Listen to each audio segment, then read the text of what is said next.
ஐந்தாம் தமிழர் சங்க நேயர்கள் அனைவருக்கும் வணக்கம். பொன்னியின் செல்வன் எப்படி தெலுங்கு சினிமாக்கு பாகுபலியோ, கன்னட சினிமா கேஜிஎஃப்போ, அதே போல தமிழ் சினிமாக்கு பொன்னியின் செல்வன் இருக்க போகுதுன்னு சொல்றாங்க.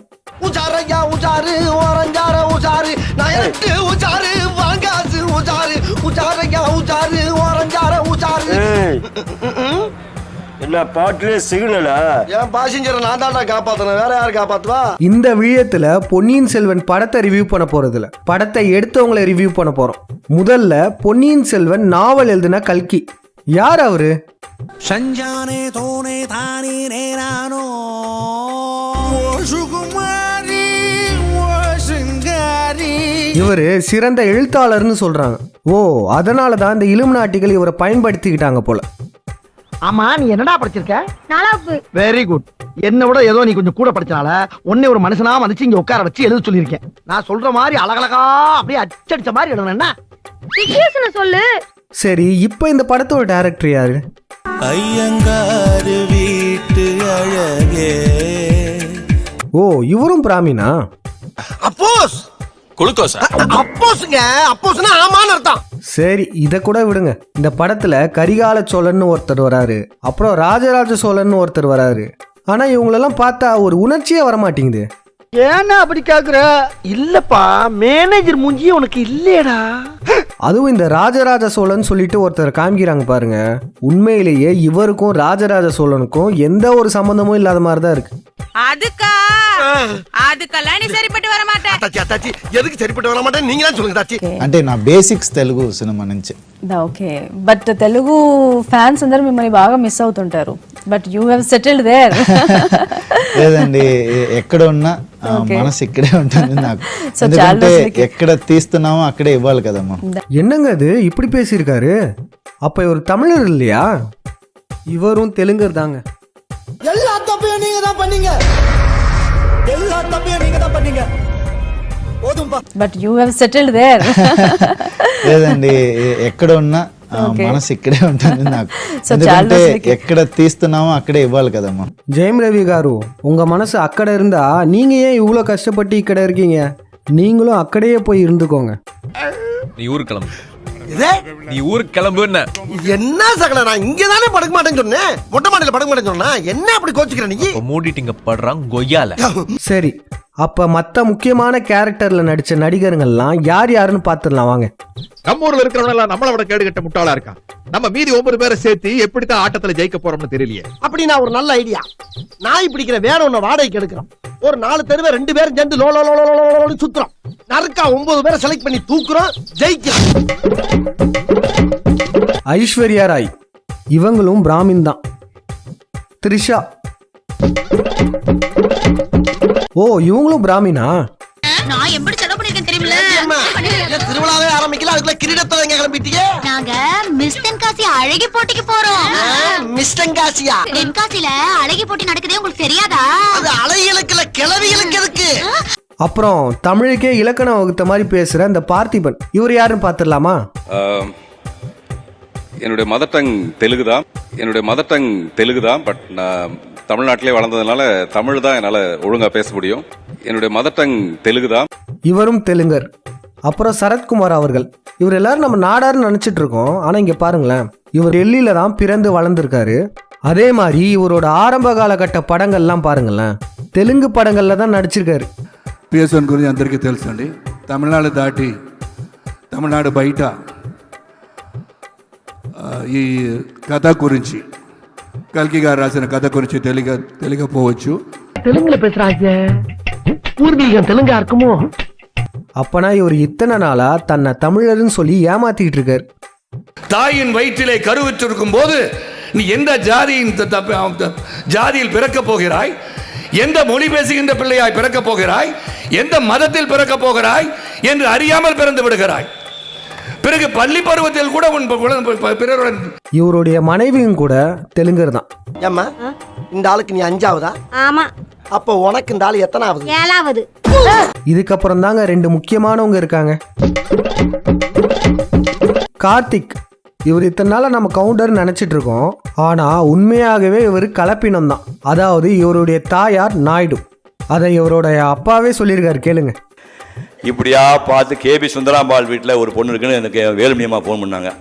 டேய், கேபி சுந்தராம்பாள் தம்பி வீட்டில் ஒரு பொண்ணு இருக்குது, ஒரு சின்ன கிராஸ் தான், அவங்க கவுண்டரு அவர் நாயுடு எங்க ஆளு, ஒரு சின்ன கிராஸ் தான், அவங்க கவுண்டரு அவர் நாயுடு எங்க ஆளு, சின்ன கிராஸ் பரவாயில்ல அட்ஜஸ்ட் பண்ணி பொண்ணு நல்லா இருக்குங்க அப்படின்னாங்க. சரி பரவாயில்ல, கேபிஎஸ் வீட்டுக்கு ஃபோன் பண்ணோம், ஓகே பண்ணலாம் சொல்லிட்டு கேபிஎஸ் வீட்டுக்கு ஃபோன் பண்ணால் 2 ஃபோன் எங்கேஜ். 3வது ஃபோன் இடையில இந்த அம்மா வந்து மாட்டிட்டாங்க. சரி, கலப்பினமாக இருந்தால் தான் என்னப்பா, இவருக்கும் தமிழ் பற்று இருக்கும்ல அப்படின்னு நீங்கள் பேசலாம். ஆனால் இவர் என்ன பேசியிருக்காருன்னு கேளுங்களேன். తమిళ్ ఆడియన్స్ ఎక్కువ ఇష్టమా తెలుగు ఆడియన్స్ ఎక్కువ ఇష్టమా? డెఫినెట్గా తెలుగు ఆడియన్స్ అండి. ఎస్, ఎందుకంటే థియేటర్లో వెళ్ళి చూసాను సినిమా, యుగానికి కూడా చూసాను, తర్వాత అవారా చూసాను. ఒక్కొక్క సీన్కి ఒక్కొక్క ఫ్రేమ్కు క్లాప్ ఇస్తారు. అంత క్లాప్స్ నాకు తమిళ్లో రాలేదు, ఇదే ఫస్ట్ టైం నేను చూసాను. సో డెఫినెట్గా తెలుగు ఆడియన్స్. சரி, கடைசியாக நம்ம விக்ரம் அவர்கள்.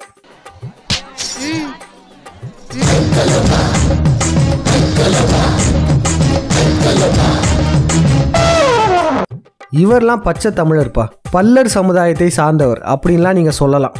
ஆனால் அதுதான் இல்லை. நடிகர் விக்ரம் அவர்களும் நடிகர் பிரசாந்த் அவர்களும் சொந்தக்காரங்கன்னு நம்ம கேள்விப்பட்டிருப்போம். அதாவது விக்ரமுக்கு பிரசாந்த் அவர்களுடைய அப்பா தாய்மாமன் முறை வேணும். பிரசாந்த் அவர்களுடைய அப்பாவின் பேர் தியாகராஜன், நம்ம எல்லாருக்கும் தெரியும். ஆனால் பிரசாந்த் அவர்களுடைய தாத்தா யார் தெரியுமா? பெக்கடி சிவராமன். அவர் முழுக்க முழுக்க தெலுங்கர். பாத்தீங்களா, இத்தனை நாள் இவங்க எல்லாரும் தமிழர்ன்ற போர்வையில நம்மளை ஏமாத்திட்டு இருந்திருக்காங்க.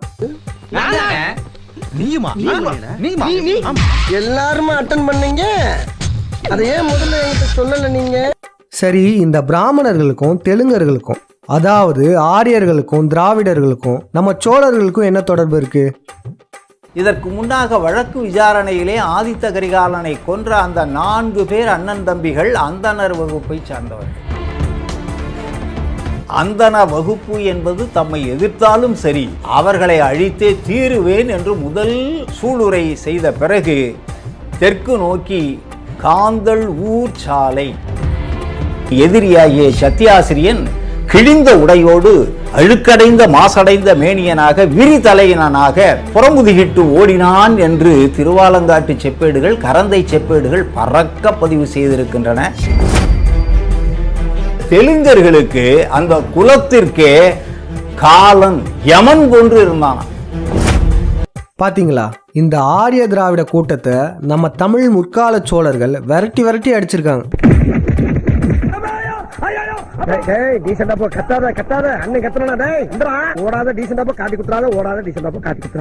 தெலுங்கர்களுக்கு அந்த குலத்திற்கே காலன் யமன் கொன்று இருந்தான்.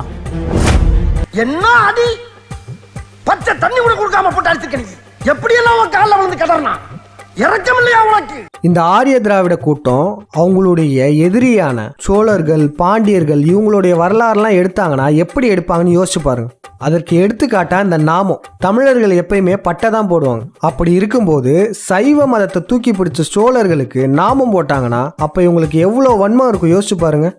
இதுல என்ன ஒரு சிரிப்புனா, டீசர்ல நாமம் போட்டு வந்ததுல இருந்து எதிர்ப்பு வந்துச்சு. தமிழர்கள் பலரும் சோசியல் மீடியாக்கள்ல இவங்களை எதிர்த்து பதிவு போட்டாங்க. அதுக்கப்புறம் ட்ரெய்லர்ல இருந்து என்ன பண்ணாங்கன்னா VFX கிராபிக்ஸ் மூலமா பல கோடி செலவு பண்ணி எல்லாருக்கும் பட்டை போட்டு விட்டாங்க.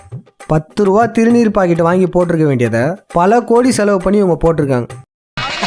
பாஸ், நீங்க சீப்பா போட்ட பிளான நான் சீப்பை வச்சே முடிச்சிட்டேன் பாத்தீங்கல்ல.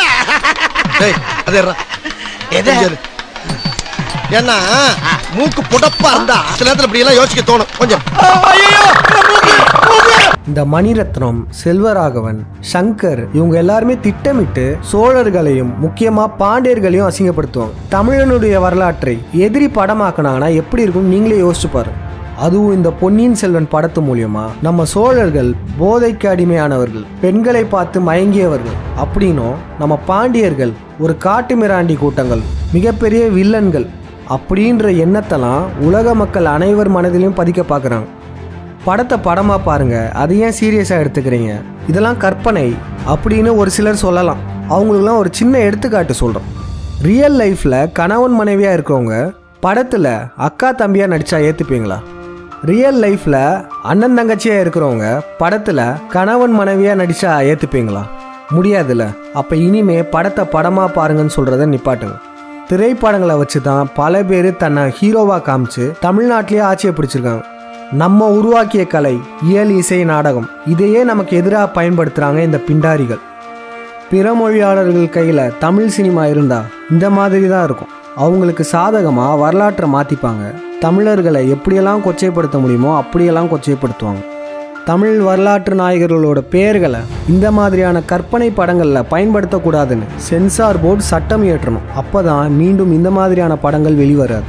அதனால் இந்த பொன்னியின் செல்வன் படம் தமிழர்கள் எதிர்க்க வேண்டிய படம். நம்ம எதிர்ப்பை தெரிவிக்கும் விதமாக சமூக வலைத்தளங்களில் இந்த ஹேஷ்டேகை நம்ம பதிவிடுவோம். முக்கியமாக ட்விட்டரில் இந்த ஹேஷ்டேகை பதிவிட்டு நம்ம எதிர்ப்பை தெரிவிப்போம். இந்த வீடியோத்தை தமிழர்கள் அனைவருக்கும் பகிருமாறு கேட்டுக்கொள்கிறோம். நன்றி, வணக்கம். இருங்க, தன்னைத்தானே ஆண்டவர்னு சொல்லிட்டு ஒருத்தர் திரிகிறார்ல, அவர் இந்த படத்துக்கு குரல் கொடுத்துருக்காராம். சோழ நாடு தன் பொற்காலத்தை அடைவதற்கும் முன் சோழ அரச குலத்தில் ஒருவரை அந்த விண்மீன் பலி கொள்ளும். ஐயா மன்னிச்சுக்கங்க ஐயா. ஸ்ரீமதியின் மரணத்துக்கெல்லாம் குரல் கொடுக்க சொன்னா ஓடி போய் ஒழிஞ்சுக்கிறாரு. ஆனா இந்த மாதிரி தமிழர் விரோத படங்களுக்கெல்லாம் இவரே முன் வந்து குரல் கொடுப்பார். இவரெல்லாம் என்ன பண்ணலாம் நீங்களே சொல்லுங்க. நீதான் இவனுக்கு ஆண்டவரா? உன்னை பேண்டவராக்குறடா. போடா உள்ள.